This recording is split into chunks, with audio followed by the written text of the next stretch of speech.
Quite a few injuries to high school student athletes so far this year, so I spoke to our medical expert, Dr. Kevin Campbell, about how to best avoid them.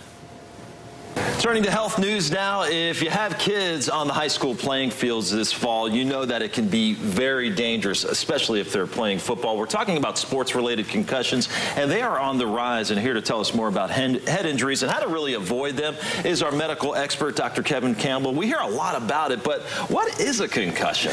So as you might imagine, your head is encased in a bony skull, right, and your brain's kind of this squishy organ that is also encased in fluid called cerebrospinal fluid. Right. When you get hit in the head, your brain hits one hard side of the skull and then bounces back to the other side. And that jarring of the brain can disrupt neurologic pathways and can actually cause permanent damage and even death in certain situations. So, you know, we hear about concussions. What are some of the common head injuries that, you know, a high school football player, really at any level, will suffer?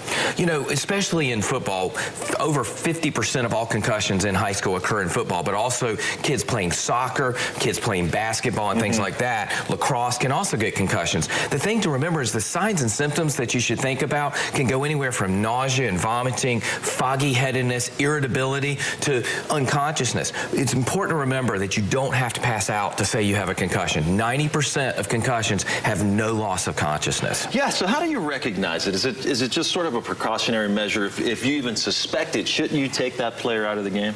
I think that's absolutely right. If you see a child take a hit to the head and they get up and they're a little foggy, a little dazed, they need to come out of the game and they need to be evaluated. I know that the North Carolina Trainers Association here in North Carolina for high school trainers is really making a push to make sure that all of the coaches and parents and school administrators understand what to do. And these children should not be allowed back in the game until they have passed neurologic testing and exams, because this can be a medical emergency. So is there anything that we can do to prevent this? First of all, use good protective equipment. Understand how to tackle property and things of that sort. So great information there, Doc. Good to see you, As sir. always great to have him in. Dr. Kevin Campbell. And if you want to get a hold of Dr. Kevin Campbell, we've got all of his information on our website. Just go to WNCN.com. Always great to have you in. Thanks so much for